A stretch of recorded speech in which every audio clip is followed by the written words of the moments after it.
Hi, I'm Julian from Alibaba Cloud Database International Product Team. Today, I am going to show you a tutorial about using DBS to easily do backup and recovery for PolarDB MySQL. As we know, PolarDB is using the compute and storage decoupled architecture, which has its data sitting on the shared distributed data storage layer in a single cluster.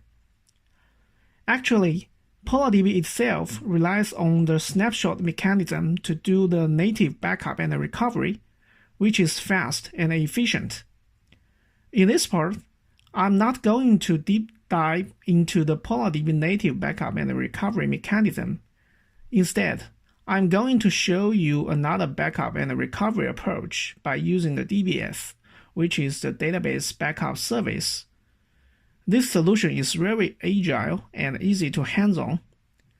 In addition, you can consider more even beyond the data backup and recovery around the PolarDB MySQL using the DBS.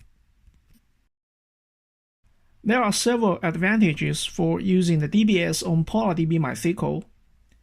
DBS is doing the logical backup to generate SQL and data files, including the meta description and the data. If you enable the binlog in PolarDB MySQL, DBS can help to incremental binlog streaming to get binlog in real time. All of this data and files are saved as backup set artifact in user's own OSS Pocket, which can be downloaded directly. Besides this, there are some other aspects on security, backup on read-only nodes, read directly on backup sets, remote backup, long-term archiving, fine-grained backup, and backup speed limitation and the single table recovery. The first one is security. The data transfer can be SSL if secured, and the backup data can be encrypted using the AES 256 algorithm. This is pretty much important for many customers caring about data security. SSL and data encryption are all optional for user. You can choose either enable or disable. Backup request on read-only nodes. Backup tasks execute on read-only nodes, which would not take extra workloads and overhead to the primary node. This could avoid the case of affecting the stability of the primary nodes for the OLTP workloads. How we achieve this? Okay, DBS used the cluster endpoint. The proxy components with the load balancing capability would have the feature of read-write splitting. This is that the insert, update, delete requests are routed to the primary node only. The select requests are routed to the read-only nodes. The DBS logical backup relies on select request talking with the PolarDB cluster to achieve the backup.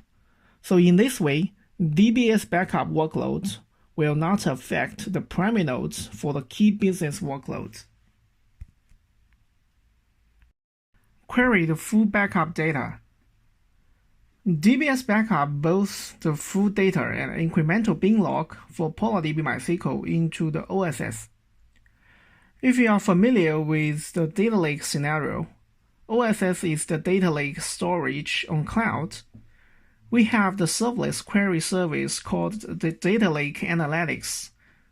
In this data lake scenario, Data Lake Analytics can query the data in OSS easily and cheap.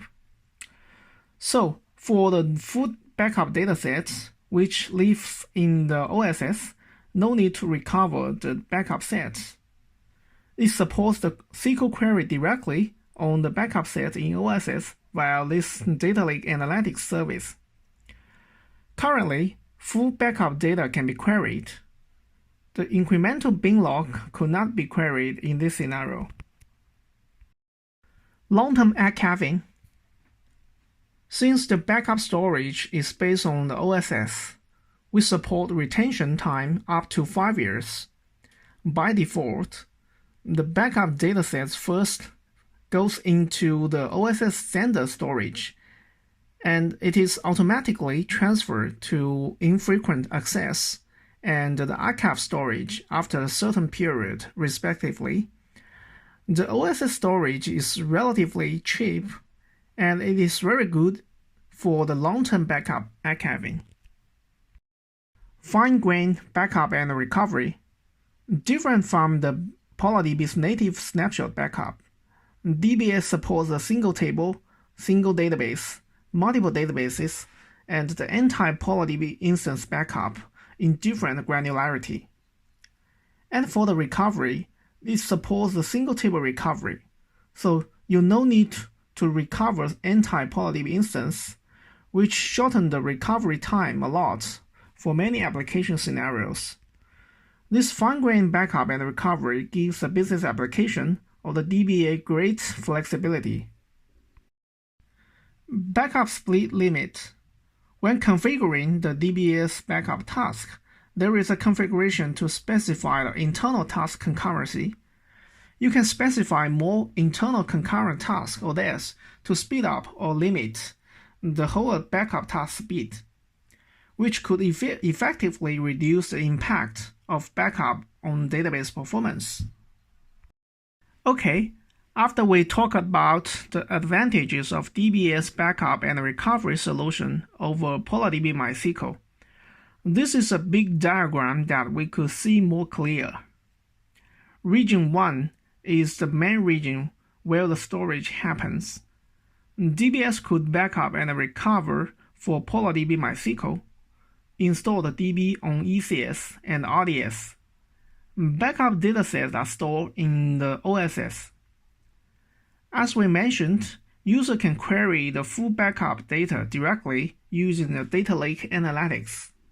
This is a good approach to enable the BI, some analytical application, or DBA to get the data insights from the database historical backup datasets on clouds. DBS also supports the remote backup and recovery. You can do the remote backup across regions, or even database in IDC or other cloud platform via the public network. So, beyond the backup solution, DBS is a good way to do the data movement and migration in hybrid cloud data environment. Okay, let's get into the demo. First, I have already created a PolarDB cluster in the Singapore region. And go to the Web Console. And in the Backup and Restore tab, there is a button at the top saying that the backup SQL file and binary log. Click this button. And create a schedule task. Here we select the Singapore region, the same as the PolarDB in the Singapore region. Please pay attention that we select the MySQL for PolarDB as well.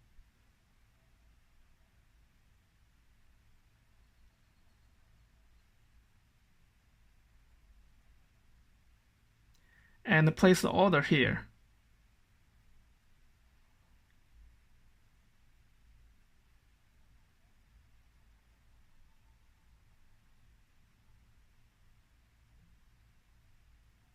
So let me purchase the order.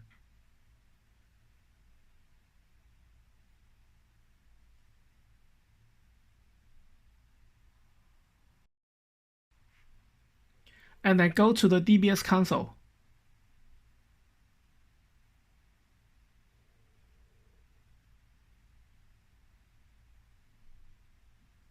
Let me switch to the Singapore region.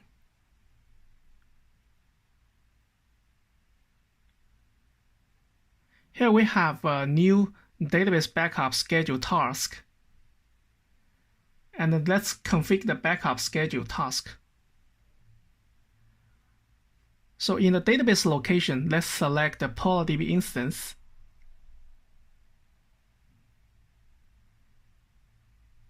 And we can name the backup task here. For the database type, we select the MySQL. And here we also have the PolarDB instance ID list here. And let's select the source PolarDB instance ID for the backup.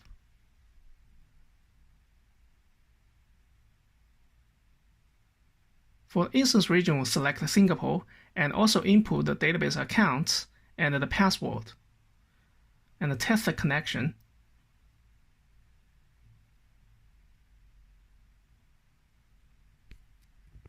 Okay, it passed successfully. And we can specify the not encrypt or encrypt for the storage. Here we select the encrypt and click next.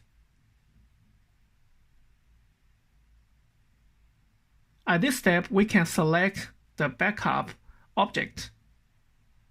Suppose we can support the Finegrained database object backup.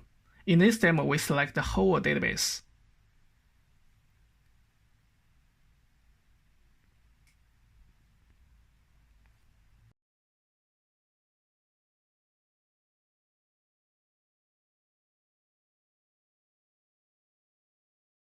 Here, you can choose the periodic backup and the backup recurrency in a week.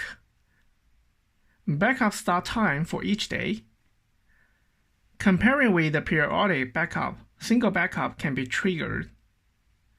Here, the maximal concurrent thread for full data backup is the backup speed limit that I have already shown before. The maximal value depends on your schedule specification. Here we have 2 for the micro. If you to do the real-time transaction log backup, which could support you to do the point-in-time recovery afterwards, please make sure that the PolarDB MySQL has turned on the binlog configuration. So let's go to the PolarDB console to check.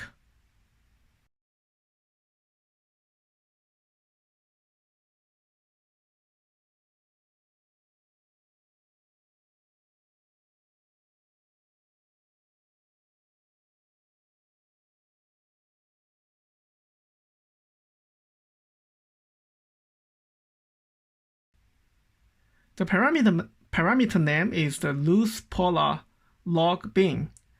It is turned on.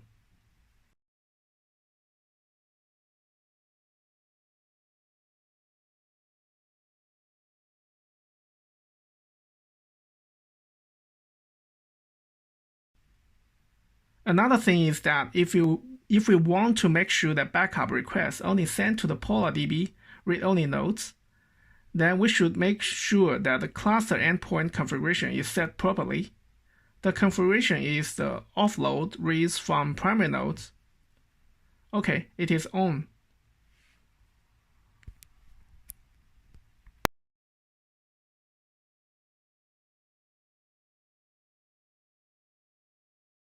Now, let's back to the DBS configuration. Let's select the single backup for the demo here. In this page, we will configure the full data backup lifecycle. By default, the backup set is stored in OSS for 2 years, that is 730 days. The maximum is up to 5 years, that is 1,825 days. OSS has 3 types of storage class. First one is the standard. The second one is IA, which is infrequent access. The third one is archive.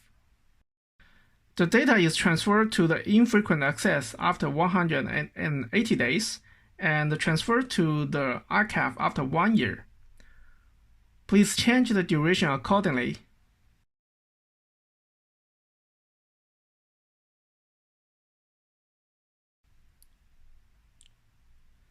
Click Pre-check.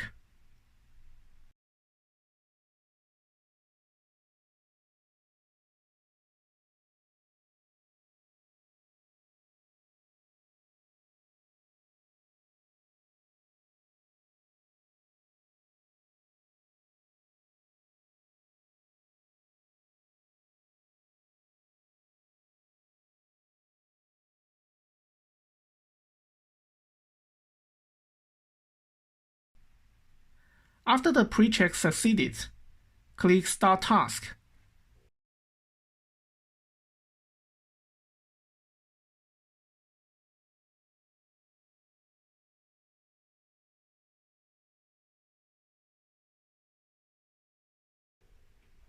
Now the backup task is running. We can see the backup progress here.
Click the View Backup Set. It brings us to the OSS Pocket, where store the backup datasets. It also includes backup dataset manifest file, including the schema, table, such kind of metadata file.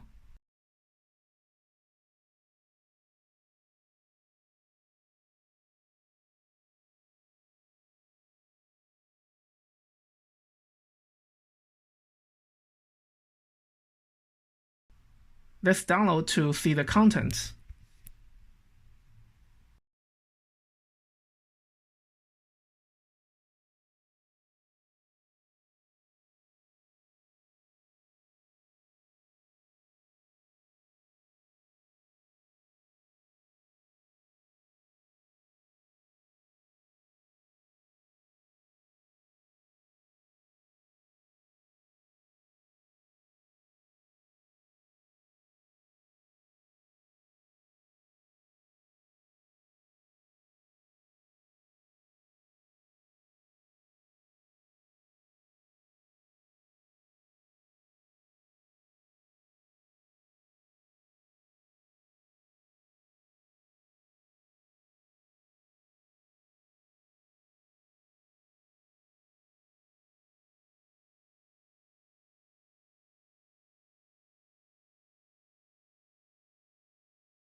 Okay, these files are in the JSON format.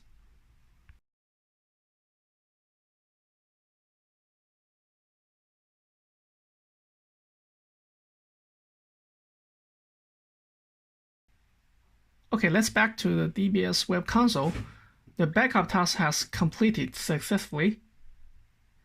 And let's back to the OSS console and refresh. And all the data backup set manifest file and also the data file has already been stored here. Let's download them all to see the content.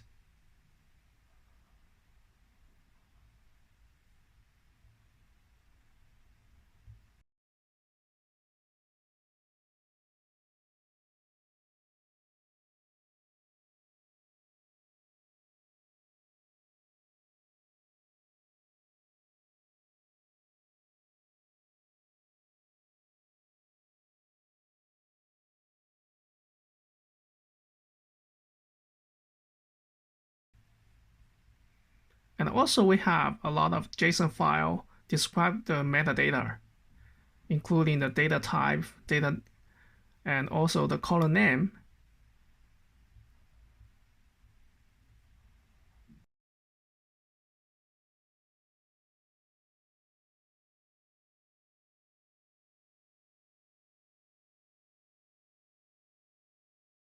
Actually, the data is stored in the Hadoop Pocket data format in the OSS, which has a good compression ratio.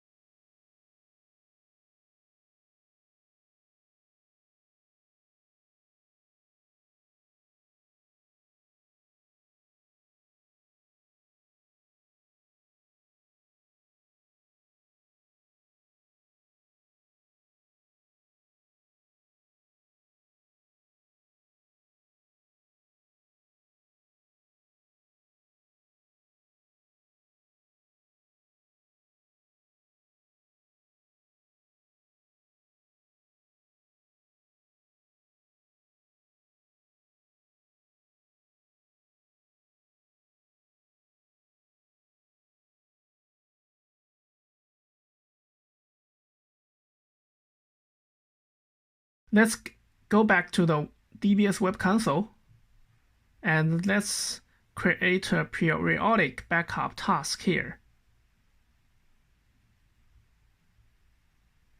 And we select the backup time, start time at the 6 o'clock at the morning. And all days in a week.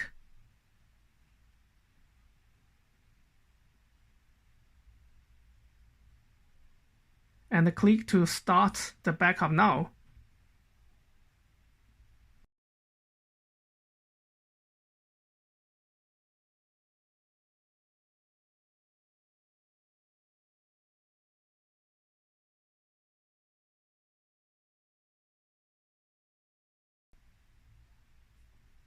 Okay, the backup task is running. First, you still need to do the pre-check.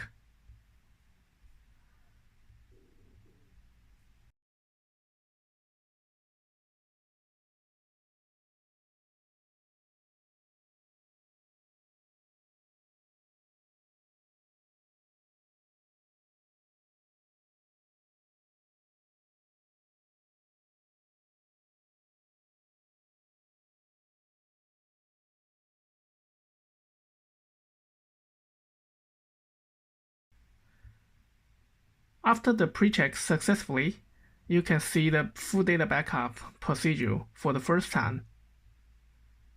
It is in the running status.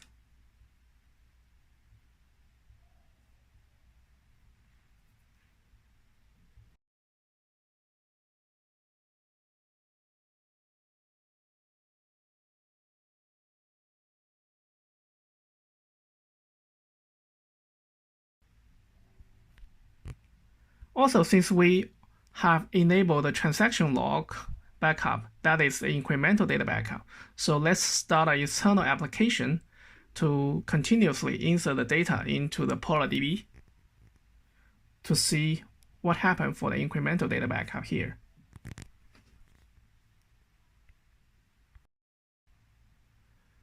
So in the transaction log tab, let's go to view the backup set as well. And it brings us to the OSS Web Console. And in this bucket, we can see the MySQL binlog here. Since the external application is continuously inserting the data into the PolarDB, and when we refresh the OSS Web Console, we can see the binlog file data size is increasing continuously as well.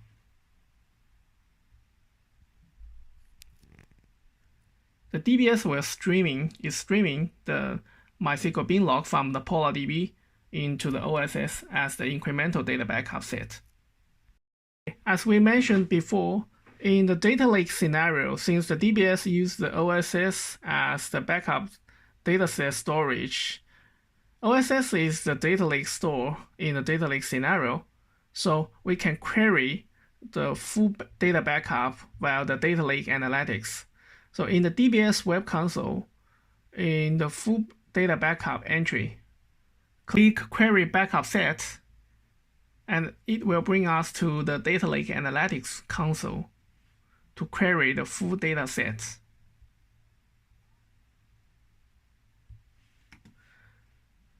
So if you have not already enabled the data lake analytics service before, it will lead you to do the subscription to the data lake analytics service.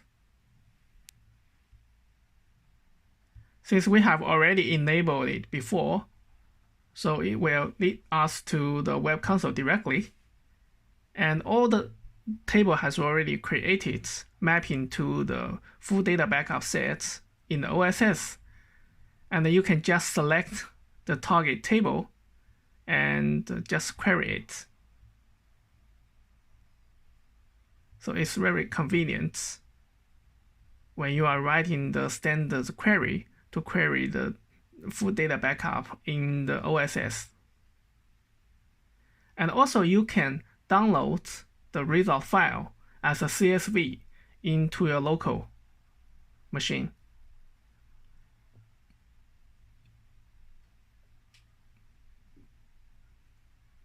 Okay, this is the query results by the data lake analytics.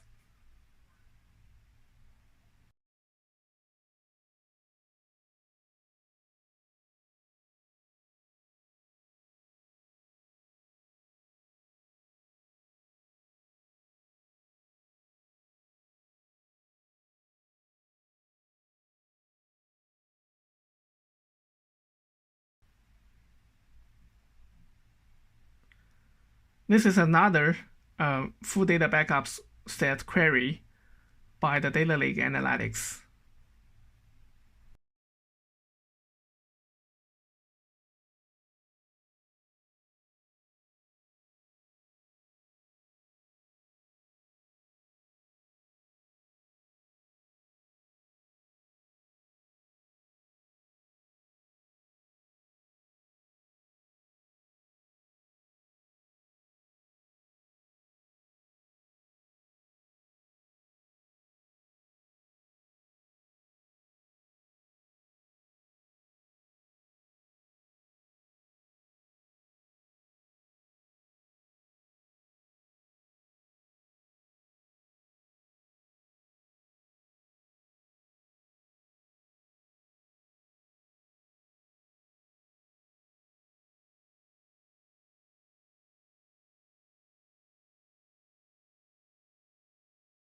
Since external application is continuously insert data into the PolarDB, let me start another full data backup again.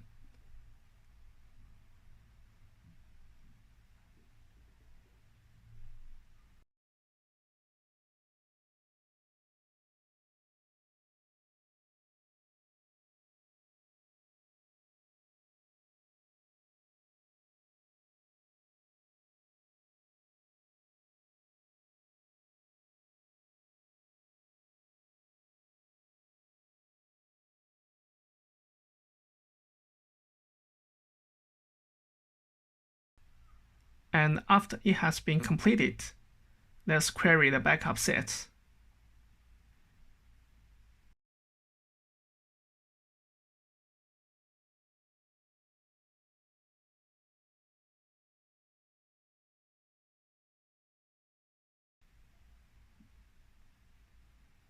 Please pay attention to select the right schema and table against the corresponding full data backup in the OSS in the data lake analytics. And if we select count star for that full data backup, we can see the record number here.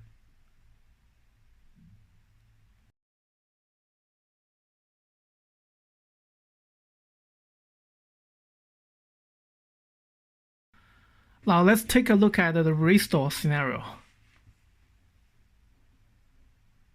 So first, let's specify the task name. And also, we can do the point-in-time recovery. Here we have a timeline. And this timeline just specify the start point and the end point. The end point is current time that we can recover. The start time is the oldest full data backup that we can use for the data recovery. And between the start and the current time, we can specify any second in this duration for the point-in-time recovery. So first, let's show you how to recover to the PolarDB instance. So we select the PolarDB instance and the data type is MySQL. And also we specify the target PolarDB cluster within the Singapore region that we has already do the backup from that instance as well. And also test the connection here.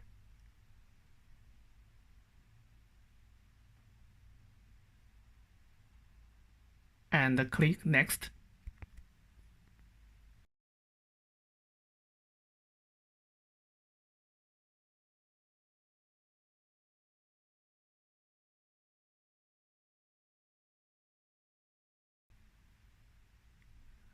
Also, we support Finegrained database object recovery.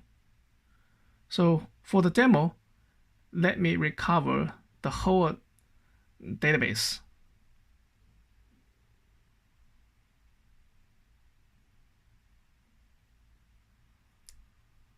So you can see the pre-check failed because of the duplicate schema name in the destination and the source database.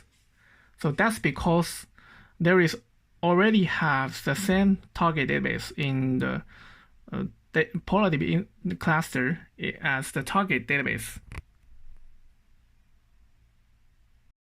So let me start over again.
In the step of object to resort, let me rename the target table to another name to resolve the confliction.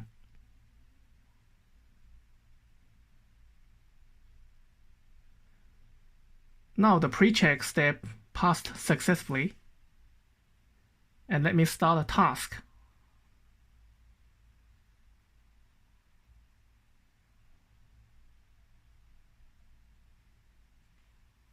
So in the task monitoring progress, you can see the restore progress.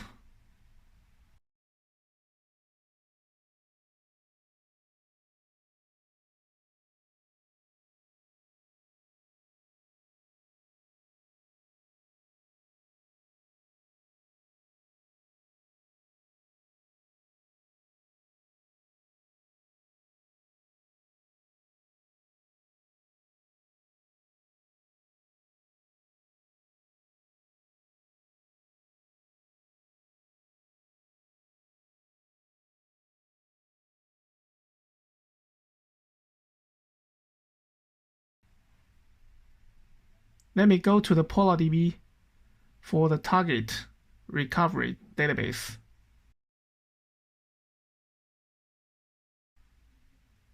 And log on to the PolarDB.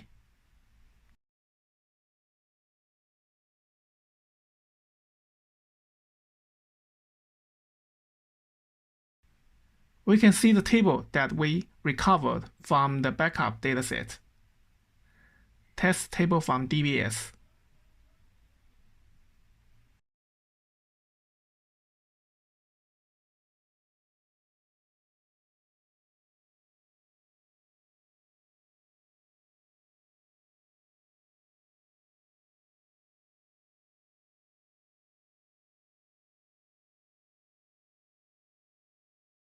So after the recovery task has completed, we can query the table from the PolarDB instance and see that the data has all been recovered to this table successfully.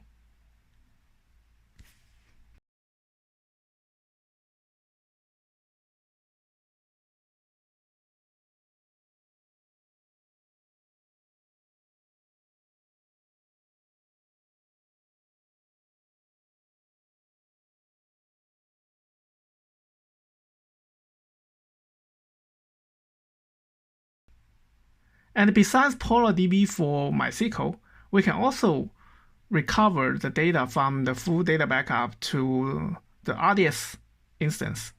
So let's have a try. So we specify the RDS instance in Singapore region that we have already created before, and specify the RDS instance, and also input the database account and the password. That's pretty much the same with the PolarDB for MySQL.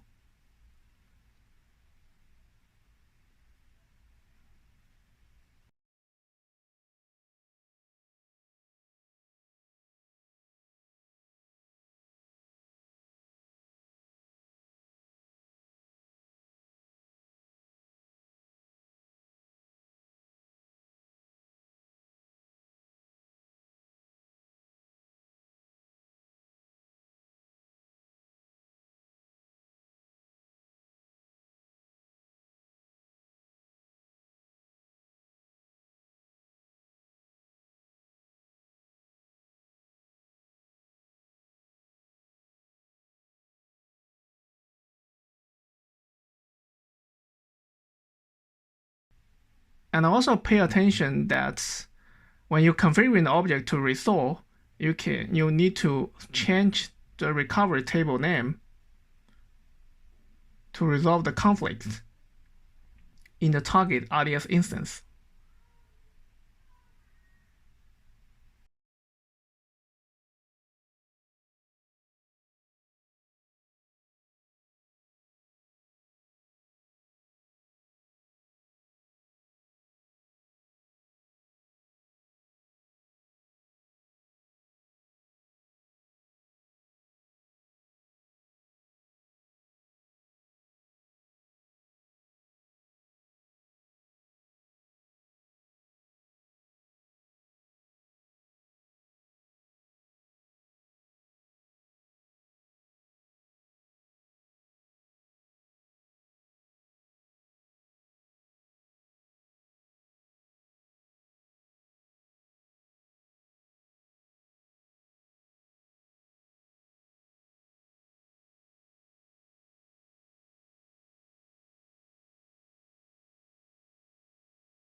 Also, when the recovery task has been finished,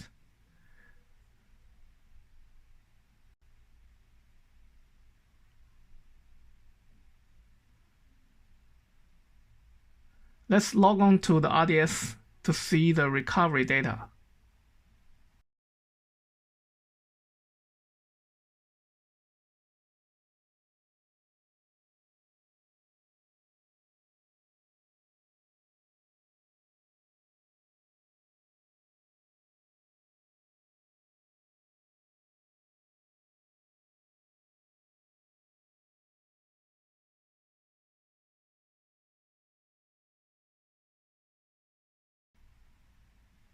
Okay, the record count is the same with the PolarDB.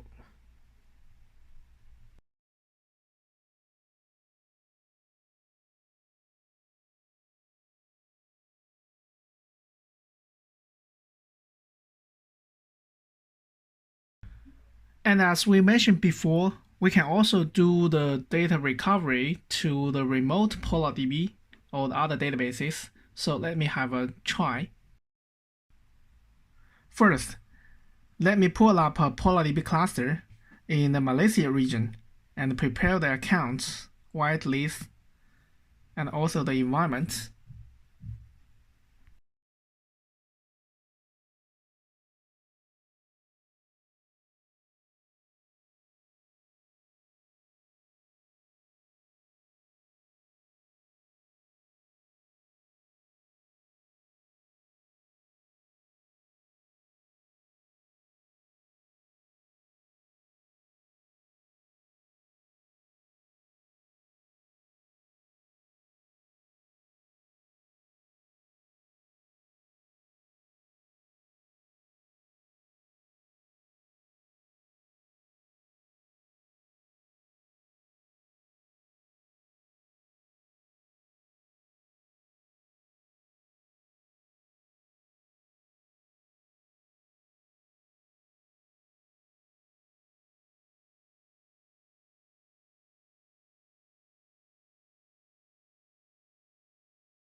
Now in the DBS console,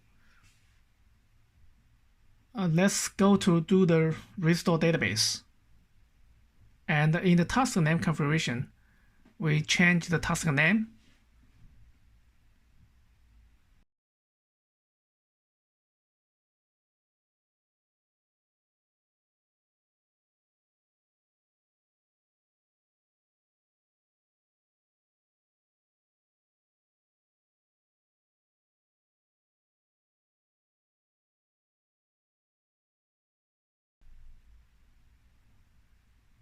And let me open another web tab to monitor the status of a target PolarDB in Malaysia region.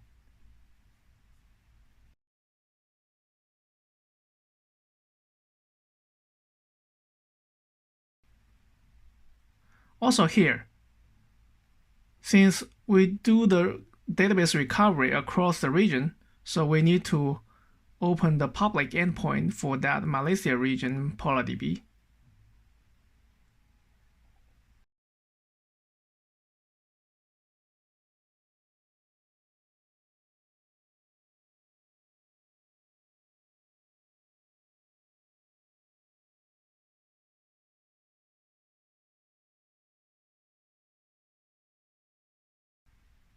And in the recovery step, let's specify the user-created database with the public IP address in the database location, and also specify the database type as MySQL, and input the public endpoints of the PolarDB Malaysia region, and also the port number, and database account and password.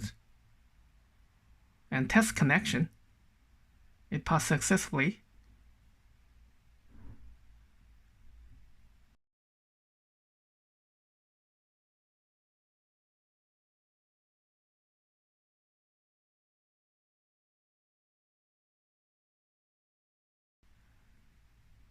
Because that PolarDB Malaysia region is totally empty, let me do the full database recovery from the database backup set.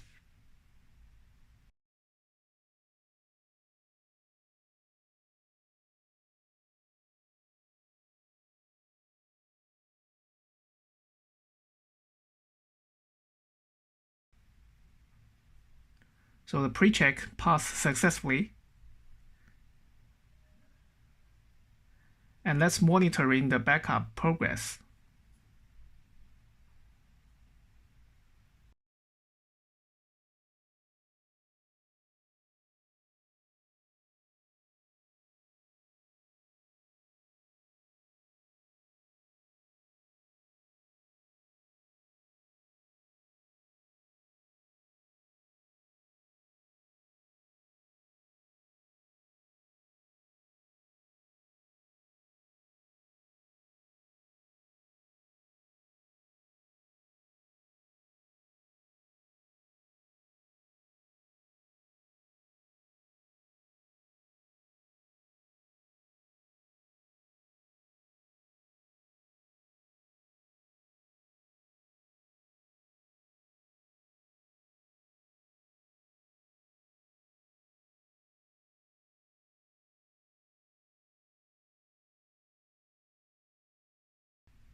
And after the restore task has completed successfully, let's go to the PolarDB Malaysia region. Log on to the database.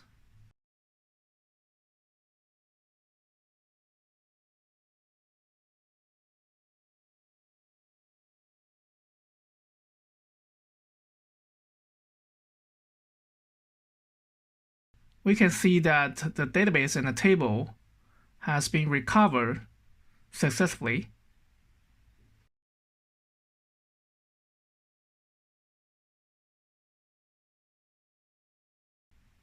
And we can query the results to see the record number is okay.